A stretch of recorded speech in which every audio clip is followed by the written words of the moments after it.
maybe some jokes. Look, these are a bunch of guys in their 20s and 30s. It's kind of a Washington-Lee frat house moved to a prison.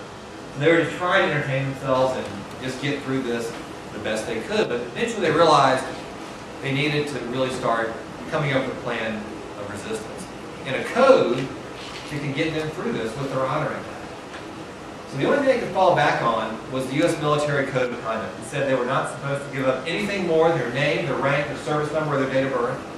They weren't supposed to sign or say any statements that were disloyal to their fellow POWs or to the United States. For a while, they got away with this. North Vietnamese would kick them, yell at them, beat them a little bit. They pretty much could stick to the code. Then eventually, something happened and Hanoi decided they needed more intelligence. They needed more propaganda statements.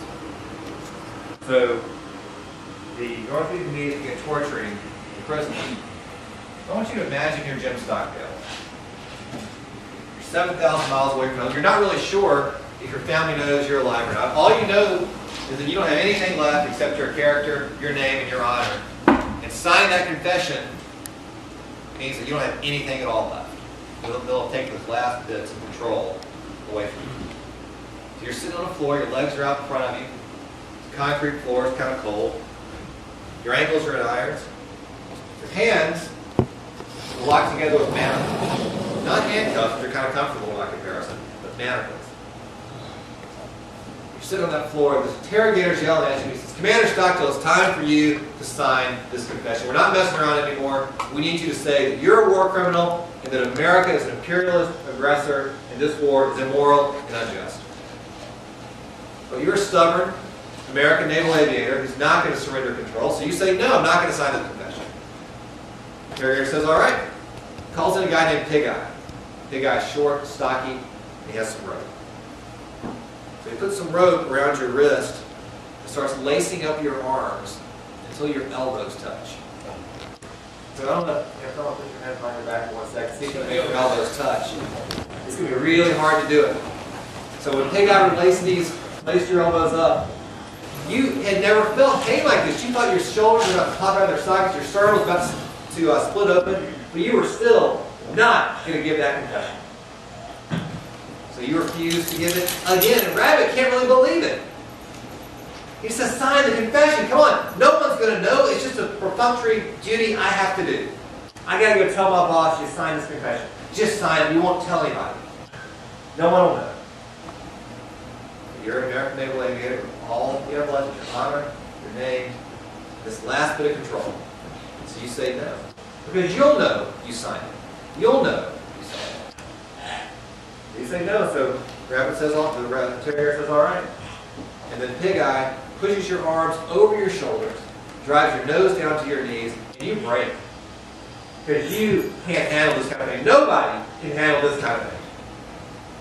You sign the confession. And you go crawling back to yourself, literally crawling back to yourself as you can't walk.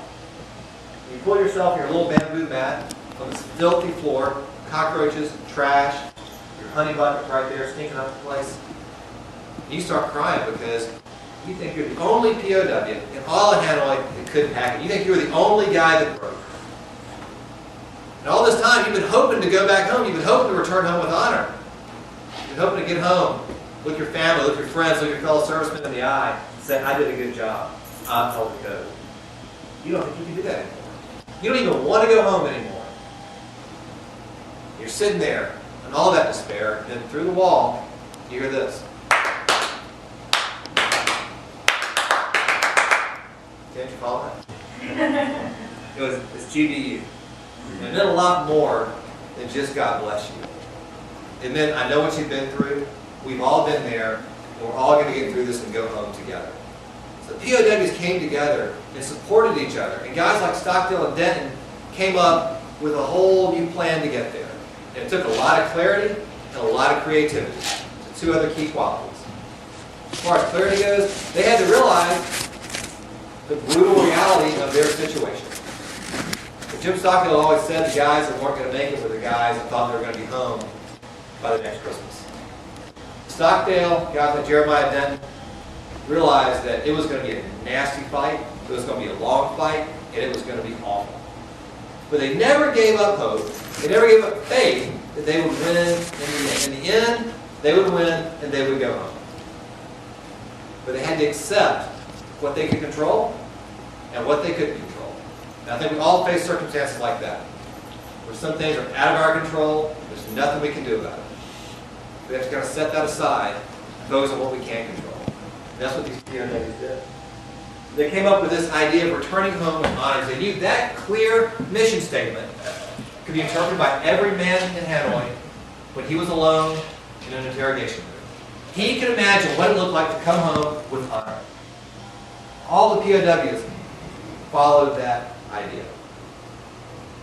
And to get 500 men to resist, when it would have been real easy to give up, because the North Vietnamese promised all sorts of great things to the guys that cooperated.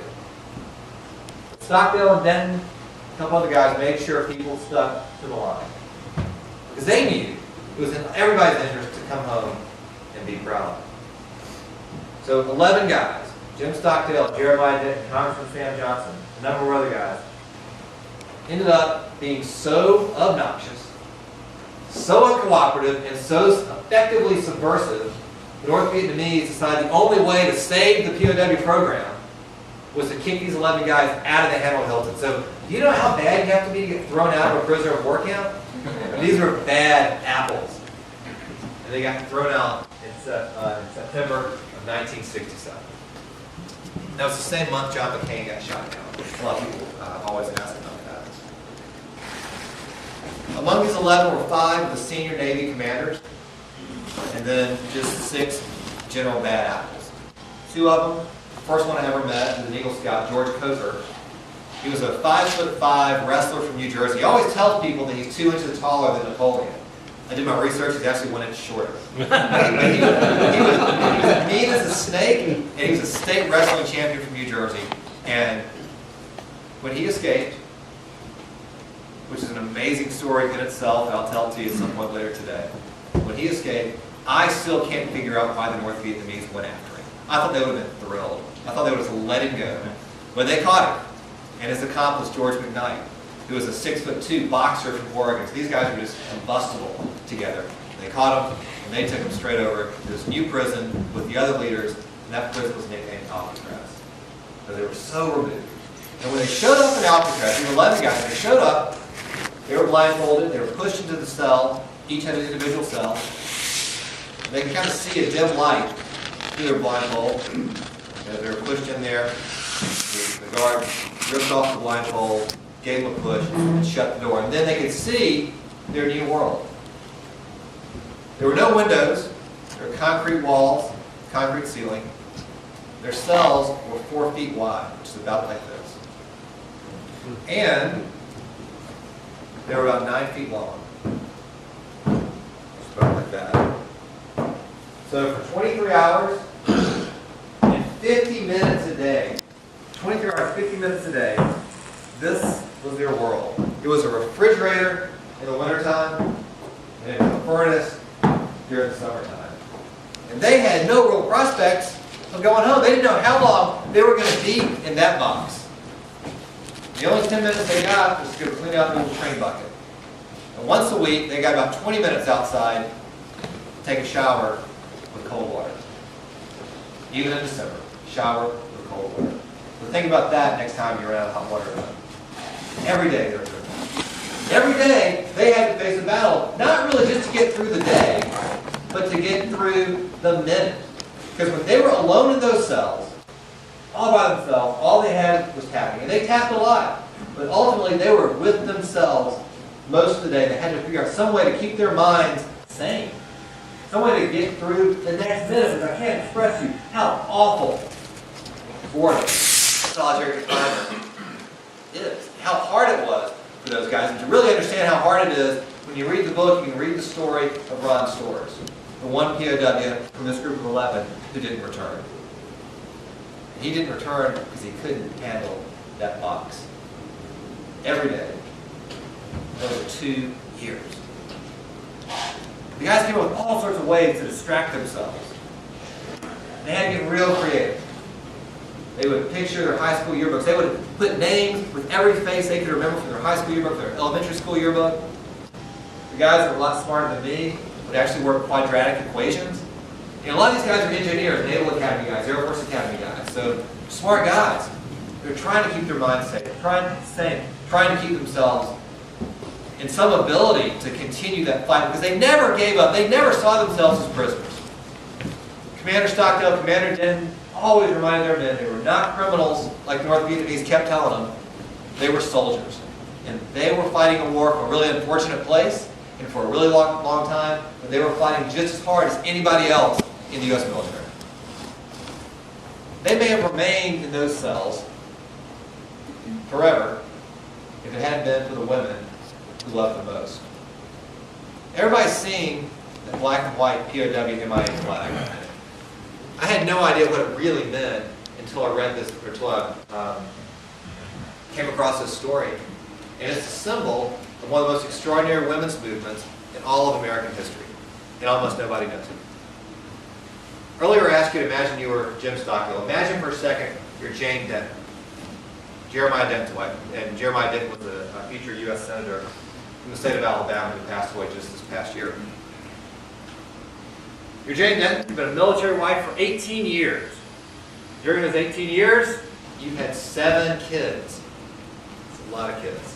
You spent a lot of time raising them when your husband's on deployment.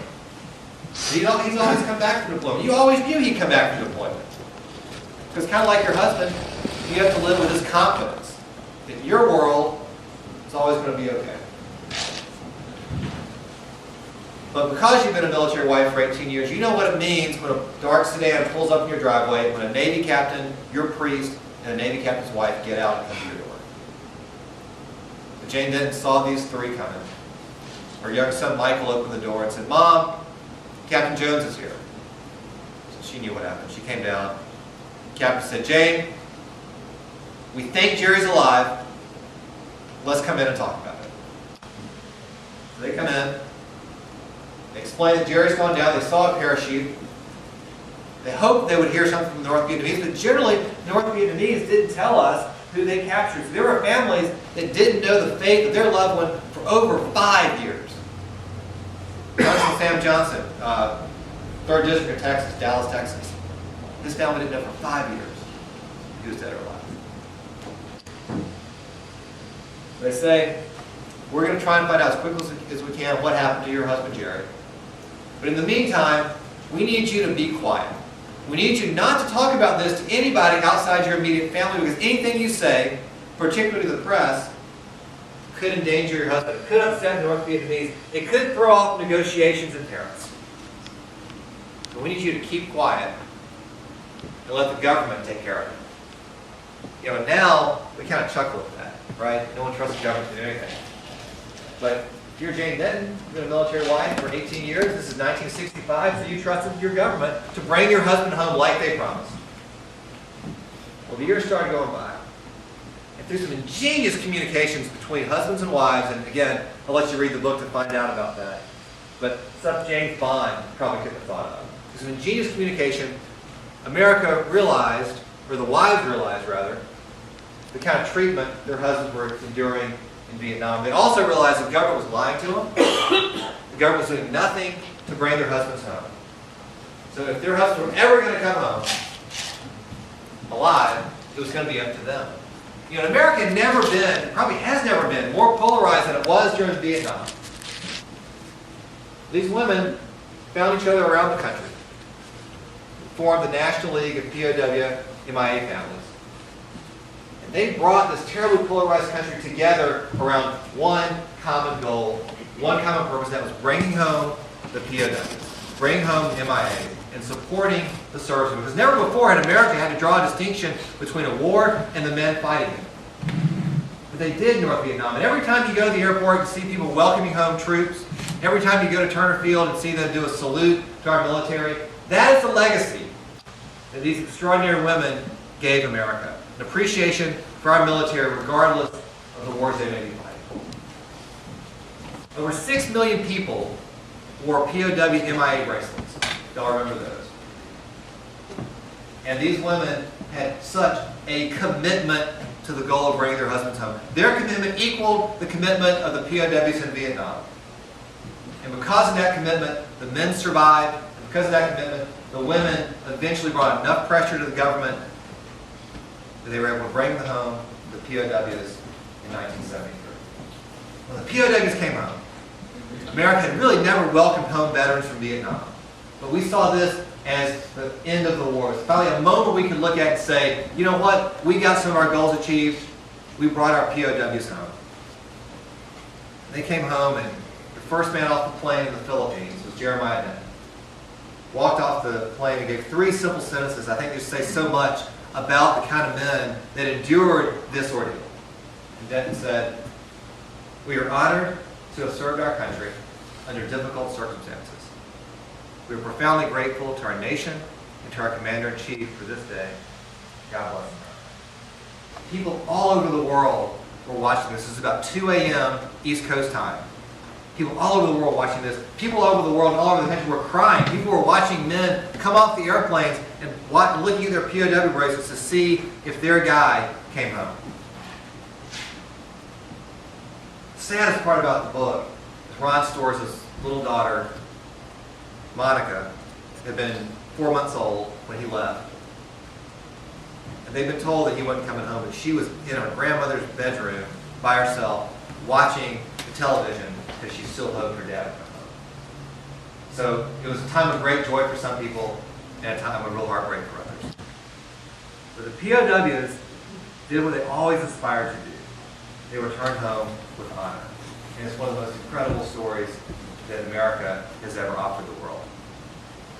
And I think there are a lot of lessons we can draw, and you heard me mention some of the words during the talk, but you had a group of 500 guys, 11 guys who were really the key leaders, who were somewhat extraordinary, but not so much so, not unlike the folks in this room. Good guys, good character, good upbringing, thought that life was going the way it was supposed to go, figured they were on the fast track and nothing was going to throw them off. Imagine commuting to work one day, not coming home for over 2,000 days. That's what these guys went through. But they had the clarity to realize the kind of situation they were in, and understand what they could and couldn't control, and how they could get through. They had the creativity to come up with ways, and rules, and a vision to get all these guys through this ordeal. They never knew when it was going to end. That's the thing that always amazes me. They never knew when this was going to end, but they had to get through day after day after day. They were able to communicate with each other, and they had the commitment. Everybody, not just kind of a tacit verbal commitment. They had the commitment in the hearts of all the people they led to achieve this common mission. So it's a great story. It's one I'm really honored to tell. And, guys, I feel like these kids are my grandparents now, and so it's kind of a real pleasure to get to tell their story, because I want Americans to know what this generation did. And they're no less great than any other generation. And I think it's all time for us to thank them and welcome them home. Thanks for having me with you. Appreciate it.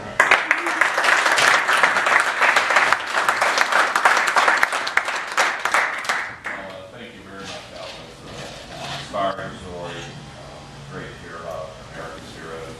And frankly, in an unpopular war, sometimes those stories wouldn't be told had it not been for a great story. We have a copy of the book for each one of you. It's signed by Alvin. Alvin and Suzanne will be here with us throughout the afternoon and the evening, so you can hear more of the stories. By the way, I did forget to mention your day job. You're at the Woodruff Arts Center, and he leads philanthropy at the Woodruff Arts Center. And those of you who live in Atlanta will have seen he's been doing his job. They've gotten how many? We just got a $38 million gift from the Robert Woodruff Foundation and a $6.6 million gift from the Letty Page Evans Foundation. So, Yeah. And there are a number of people here whose companies are very good supporters of ours. So thank you for that. Maybe one or two people here that have a solicitation letter outstanding. We'll talk about that over dinner. Thank you very much. My pleasure. We really appreciate it. Thank you. And I think we'll probably, let's hand the books out at dinner tonight. All right, so it is about 1 o'clock, and we're going to give you some downtime. That was another one of the things we took away. So relax for about an hour, and then Sam, we need back here. Yeah, let's get back a little bit before too, as you're hunting, and I'll read out those party groups again. We're in there, the guys will be taking off about 2 o'clock this afternoon. So everybody who hunted this morning will be hanging out, shooting sporting plays this afternoon, or as Betsy Moore said, she and Sandy, I think, are going to be back here about 2 or 2:30 and lead a walk around the property and some exploring if you're interested in that. So if you want to do that, just be here. And then the hunters will leave with their guides too. Everybody else who wants to shoot more sporting plays. Chang is here, I'm here, Ken's here, and we'll just try to group up and go do that as we want to on the 5-10 sporting play course. So feel free to find one of us. Fire pit's going outside, you can hang out in here or follow us on the porch over there by the pro shop, or in the room over here. If you might need to ride back to the cabin, we can do that too. And then when we get back together, I'll break everybody up in the groups that are hunting this afternoon. So if you're quail hunting, what you're saying is be here a few minutes before 2, Yeah. because they're going to put out at 2 with the guides. If you're shooting sporting plays, we'll see you here about 2. Yeah. Thank you, everyone.